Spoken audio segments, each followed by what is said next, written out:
ఒకవైపు వీళ్ళేమో సంక్షేమం అభివృద్ధి అని చెప్పి చంద్రబాబు గారు చెప్తున్నారు. జగన్మోహన్ రెడ్డి గారు మాత్రం మళ్ళీ నేను వస్తే మాత్రం మా కార్యకర్తలను ఆపలేను, ఏం జరిగినా మాకు సంబంధం లేదు, అప్పుడు చంద్రబాబు కానీ టీడీపీ కార్యకర్తలు కానీ యాడికి బారిపోతారు, నేను ఎక్కడున్నా కూడా పట్టుకొస్తామని రావాలి కదా, మళ్ళీ రావాలి కదా. యశవుడు నేను నరుగుతానంటే ఎవడని వేస్తాడా, నీ కొడతానంటే ఎవడని నోటేస్తాడా? ఇప్పుడు నువ్వు ఉన్నావు, నువ్వు మాట్లాడితేనే కదా నేను చెప్తున్నాను. కొడతానంటే నీ దగ్గరికి వస్తానా? రాను కదా. మళ్ళీ ఎవడవుతారు ఓట్లు? తొలేసే చక్క నాశనం చేసేసాడు. మెగాడిఎస్ కాదు ఆడు వేసినట్టుగా ఈసారి కానీ జగన్ వస్తే భూములు కూడా ఇల్లు కూడా అమ్ముకొని తినేసేవాళ్ళు ఎట్టలో సగం జనం వెళ్ళిపోయారు ఈ దేశాల్లోకి గీసి భూములు ఇల్లులు అమ్ముకొని. ఎందుకంటే ఆయన భయపడి. ఇప్పుడు ఇలా వీడియోలు వస్తేనే అప్పుడు మాట్లాడేవారు కాదు జగన్ ఉన్నాడు ఆయన. ఇప్పుడు మీలాంటి వాళ్ళు ఎవరు వచ్చారనుకో, అమ్మ వీడియోతో మాట్లాడితే మళ్ళీ ఆడే చేసి పెడతాడో ఎక్కడ తోసేస్తాడో అని భయపడేవారు. అప్పుడు అసలు స్వేచ్ఛగా మాట్లాడుకోవడం కాదు, ఎవరు కూర్చొని మాట్లాడుకునేవారు కాదు ఆయన మీద. ఎందుకంటే ఎవరు వచ్చి కొడతారా, ఎవరు వచ్చి ఏం చేస్తారా అని భయం. ఇప్పుడు అలాగ లేదు కదా, అందరూ మాట్లాడుకుంటున్నారు, అంతా బాగానే ఉంది, రోడ్లు బాగున్నాయి, అమ్మఒడు వేసాడు, బియ్యం ఎత్తున్నాడు, పింఛన్లు ఎత్తున్నాడు, ఇంట్లోకి వచ్చి ఎత్తున్నారు, నాయకులు కూడా ఎత్తున్నారు. ఇప్పుడు వాలంటీర్లే ఇవ్వసరలా, నాయకులే ఇళ్ళకి వచ్చి తలుపులు కొట్టెత్తున్నారు. ఇంకేముంది, ఇంకేం కావాలి? ఇప్పుడు ఈ బియ్యం అనేది అంటే ఇక్కడ ఒక చోట పెట్టుకొని నీకు ఎప్పుడు కావాలంటే అప్పుడు వెళ్ళి తెచ్చుకోవడం బెటర్ అంటావా, లేకపోతే ఒక మూల పెట్టి మీరందరూ అక్కడికి రండి అని చెప్పి సైరన్ వేసి వాళ్ళని ఆ టైంకి వాళ్ళు ఉండొచ్చు ఉండకపోవచ్చు? ఇప్పుడు చాలా మంది పనులకు వెళ్ళే వాళ్ళు ఉంటారు, వాళ్ళు ఎప్పుడు వస్తారో ఈడు ఎప్పుడు నెట్టుకు వస్తాడో ఎవరికి తెలియదు. ఇప్పుడు ఏముంది, స్టోర్కి వెళ్తున్నారు, వాళ్ళు వచ్చి కావాల్సినప్పుడు స్టోర్కి వెళ్తున్నారు, తెచ్చుకుంటున్నారు.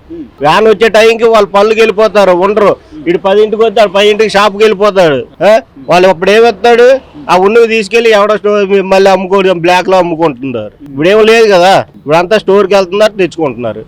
దానికి తోడు అంటే పెన్షన్లు, పెద్దవాళ్ళ పెన్షన్లు కానీ లేకపోతే వికలాంగుల పెన్షన్లు కానీ పొద్దున్నే అన్ని పెరిగాయి, పెన్షన్లు పెరిగాయి. ఏకంగానే ఆ మనిషికి 4,000 రూపాయలు పెన్షన్లు ఇస్తున్నారు. ఇప్పుడు మొత్తం బాగానే ఉంది, ముసలోళ్ళకి కానీ అందరికీ బాగానే ఉంది. మరి జగన్మోహన్ రెడ్డి గారు ప్రెస్ మీట్ పెట్టి అది అసలు సినిమా పోస్టర్లు లేకపోతే సినిమాలో ఉన్న డైలాగులు అవి మేము పోస్టర్లుగా పెట్టుకుంటే తప్పే ఉంది, సినిమాలు ఆపేసేయండి కావాలంటే. ఏమండి, సినిమాలు ఇప్పుడు కాదండి, కొన్ని తరాలు కానీ చూస్తున్నాం సినిమాలు. సినిమా డైలాగ్ ఇక్కడ కొడితే ఎలాగా, సినిమాలో 100 మందిని చంపేస్తారు, ఇక్కడ చంపేస్తారా? చంపిస్తే మళ్ళీ రేపు జనాలు ఉండాలి కదా. సినిమాలో ఏంటంటే ఆడు ఆ చంపితేనే హీరో, మరి ఇక్కడ హీరో ఎందుకు? ఇక్కడ జనాలు చంపేస్తారు, చంపిమనండి. చంపేస్తామంటే ఎవరైనా ఉంటారా? ఇప్పుడు నువ్వు కొడతామంటే రేపు పొద్దున ఎవరైనా నీకు ఓటేస్తారా? ఎయ్యరుగా. నాయన బాబు అనుకొని ఏదో రకంగా నీ సానుభూతి నువ్వు చూపించుకో, కాదని లేదు. కానీ ఇప్పుడు నరికేస్తాం, చంపేస్తాం అంటే ఎవరో ఊరుకున్న లేరు, అందరికీ తెలుసు. ఇప్పుడు ప్రతి పిల్లోడికి కూడా తెలుసు. ఇప్పుడు చంద్రబాబు నాయుడు పరిపాలన, లోకేష్ పరిపాలన, పవన్ కళ్యాణ్ పరిపాలన చాలా బాగుంది. ఇప్పుడు అంతా కూడా కానీ రోడ్లని కానీ లేకపోతే అన్నా క్యాంటీన్లు 5 రూపాయలు కార్మికులకు కానీ, కూలీలకు కానీ, పనులకు కానీ, అన్నా క్యాంటీన్కి వెళ్ళి టయానికి భోజనం కానీ, టిఫిన్ కానీ. ఇప్పుడు రిక్షా దొక్కుతున్నాం, ఈరోజు పని లేకపోయినా వెళ్ళి ఒక 5 రూపాయలు ఇచ్చి భోజనం చేసేస్తున్నాం, అక్కడ టిఫిన్ చేసేస్తున్నాం. ఇవన్నీ కూడా మరి ఆ టైం అప్పుడు ఆయన ఉన్నప్పుడు లేవు కదా. మరి అనవసరం అన్నాడు, పేదరాజు ఎలా బతుకుతాడు? ఇప్పుడు రిక్షా దొక్కుతున్నాము, ఈ రోజు పని ఉంటుంది, రేపు ఉండకపోద్ది, గబిని వెళ్తాం, 10 రూపాయలు ఇచ్చి అక్కడ భోజనం చేసేస్తాం. ఎంతో మంది అలా భోజనం చేస్తున్నారు, ఎంతో మందికి పెడుతున్నారు, కాదని లేదు కదా. ఇప్పుడు ఇది మంచిదా, అది మంచిదా? మనకి హత్య రాజకీయాలు ప్రోత్సహిస్తున్నారు, అసలు ఎక్కడ చూసినా గొడవలే, మా వాళ్ళ కార్యకర్తలను తీసుకెళ్లి లోపలేస్తున్నారు, కావాలని కక్షపూరితంగా వంశీని కానీ లేకపోతే ఇంకా కొంతమందిని అరెస్ట్ చేశారు, మేము వచ్చిన తర్వాత ఇంతకింత ఉంటుందని చెప్పి. ఏమండి, ఫస్ట్ లో వాళ్ళు చేసే హత్య రాజకీయాలు రాత్రులు ఇళ్లలోకి వెళ్ళి కాపలా కాసి పోలీసులు ఎత్తుకెళ్ళిపోయారు. ఎంతో మంది ఎన్నోసారి తెల్లవారితే న్యూస్ అదే కదా, పోలీసులు రాత్రి వెళ్ళిపోయారు, పలానోళ్ళు మూసారు, రాత్రి వెళ్ళిపోయారు, వాళ్ళ ఇంటికి వెళ్ళిపోయారు, రాత్రి వెళ్ళిపోయారు, తీసేసారు. ఇయ్యే కదా ఎప్పుడును ఆ జగన్ అన్నాళ్ళు అయ్యే కదా చెప్పారు. రఘురామకృష్ణనాయుడు ఏంటి, అచ్చెన్నాయుడు ఏంటి, ఎంతమంది ఇబ్బంది పెట్టారు, పట్టాభినేటి ఎంతమందిని ఇబ్బంది పెట్టారు. పెద్ద పెద్ద నాయకులే మూసేశారు, ఒక సీఎం నే రోడ్డు మీద నిలబెట్టి కూర్చోబెట్టావు. రాజ్యాంగమే లేదు, అసలు న్యాయం లేదు. రాజ్యాంగం లేకుండా నీకు రాజ్యం ఆయన నిలబెట్టాం కదా. ఇప్పుడు 75 ఏళ్ళు ముసలాయనకి ఓట్లు ఇంతమంది వేసి నిలబెట్టారంటే అందులో ఎంత సానుభూతం చూడండి. ఎంత అరాచకం జరగకపోతే ఇంతమంది ఓట్లు వేయరు కదా. ఇంకా బెదిరిస్తాను, ఇంకా నేను ఇంకా బెదిరించి ఇంకా జనాలు భయపడితే ఉండి 11 కూడా పోతాయి. జగన్మోహన్ రెడ్డి గారేమో అసలు ఏమీ జరగట్లేదు, మొత్తం అరాచకం చేస్తున్నారు, మళ్ళీ నేను అధికారంలోకి వచ్చారంటే మా కార్యకర్తలు నేను ఆపలేను, అసలు ఈసారి ఏం చేస్తారో కూడా తెలియదు, మీ ఇష్టం అని బెదిరేస్తున్నాడు. అసలు ఎలా ఉంది నిజంగా ఆయన చెప్తున్నట్టు అరాచకం నడుస్తుందా ఆంధ్రప్రదేశ్ లో? సంవత్సరం పరిపాలన చూసావు కదా. ఇప్పుడు అరాచకం లేదు, బాగానే ఉంది. కానీ కాకపోతే ఏంటంటే వాళ్ళు మాట్లాడుకునే మాటలు అలా ఉంటుంటాయి, అవి ఏంటుంటాయి తప్ప ఏం లేదు. ఇప్పుడు మాత్రం పర్వాలేదు, ఈ సంవత్సరంలో బాగానే ఉంది. ఏది ఆకుండా వాళ్ళ పని వాళ్ళు చేస్తున్నారు, వెళ్ళిపోతూనే ఉన్నాయి. పథకాలు వస్తున్నాయి వస్తున్నాయి. అంటే మొన్న తల్లికి వందనం అని కానీ లేకపోతే పెన్షన్ అని కానీ పెన్షన్లు మాత్రం బాగానే వస్తున్నారు మాకు. అవి మాత్రం అందున్నాయి. అది మాత్రం చూడవసరం లేదని చెప్ప. నాకు ఇంక ఇది అమ్మక వందనం అనేది బాగా, కానీ చిన్నపిల్లలు లేరు కాబట్టి బాగా లేదు. అది విన్నారా? కొంతమందికి పడ్డాయి విన్నారా? ఎంతమంది ఉంటే అంతమందికి పడ్డాయా లేదా ఒకళ్ళకి మాత్రం అట్లా ఏమన్నా? 2 పిల్లలు ఉండేవాళ్ళు పడ్డాయట, 3 ఉండేవాళ్ళు కూడా పడ్డాయని అన్నారు. మరి జగన్మోహన్ రెడ్డి గారు ఏమంటాడంటే అది సినిమా డైలాగు, రప్పా రప్పా నరుకుతాం అనేది సినిమా డైలాగు. ఆ సినిమా డైలాగ్ మేము పెట్టుకుందాం, దానిలో తప్పే ఉంది. ఇప్పుడు మీరు సినిమాలు ఆపేసుకోండి కావాలంటే, అంతేగాని దీన్ని వాళ్ళు అన్నారని చెప్పి అరెస్టులు చేస్తే అన్యాయం కదా ఇదంతా అంటున్నాడు. అవన్నీ మా మాటలు కానీ అటువంటి మాటలకి ఏముందని అందే పథకాలు అందుతూనే ఉన్నాయి. కాకపోతే కొన్ని నిదానంగా ఉంటాయి. కొన్ని పథకాలు అనేవి ఎవరు కూడా ఆయన ఉన్నప్పుడు ఆయన తొందరగా చేసింది ఏం కాదు కదా. ఆయన అన్ని నిదానంగా చేసుకుంటూ వచ్చాడు. ఈయన అలాగే నిదానం టైం పడుతుంటది.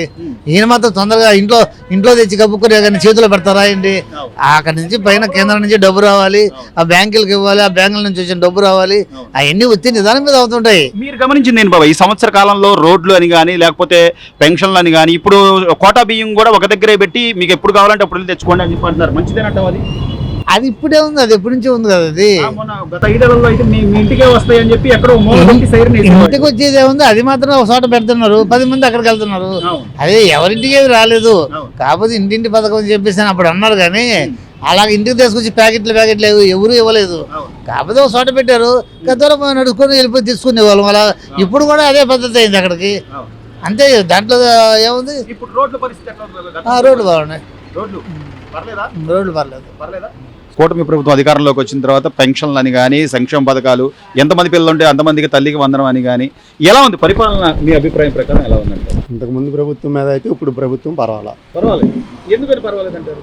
పెన్షన్ల పరంగా కానీ ఇంటింటికి వెళ్ళి ఇస్తున్నారు. పెద్ద వయసు వాళ్ళకి అయితే ఇంటికి తీసుకెళ్లే ఇస్తున్నారు. రేషన్ కూడా వృద్ధాప్యంగా ఉన్న వాళ్ళకి ఇంటికి తీసుకెళ్లి ఇస్తున్నారు. హ్యాండిక్యాప్డ్స్ వాళ్ళకే కానీ వాళ్ళకి కూడా ఇంటికి తీసుకెళ్లి ఇస్తున్నారు. ఇంకా మళ్ళాటి వాళ్ళు అంటే స్టోర్ దగ్గరికి వెళ్ళి తీసుకోవడమే. జగన్మోహన్ రెడ్డి గారు మాట్లాడడం అంటే ప్రెస్ మీట్ పెడితే అసలు ఈ అరాచకం మొత్తం మా వాళ్ళందరినీ కావాలని అరెస్ట్ చేస్తున్నారు. ఇప్పుడు సినిమా డైలాగులు పెట్టుకుంటే మేము రప్పా నరుకుతాం అనేది సినిమా డైలాగు, అది మేము పెట్టుకుందాం, తప్పే ఉంది దానిలో, దానికి అరెస్ట్ చేస్తారని అడుగుతున్నాడు ఆయన. ఇంతకుముందు ఆయన చేసిన అరెస్టుల కన్నా ఇవన్నీ చాలా తక్కువ. ప్రతి చిన్నదానికి కూడా ఎవరన్నా ఏదన్నా ప్రశ్నిస్తే కనుక తీసుకెళ్లి అరెస్ట్ చేసిన రోజులు చాలా ఉన్నాయి. ఇప్పుడైతే చాలా వరకు తక్కువ.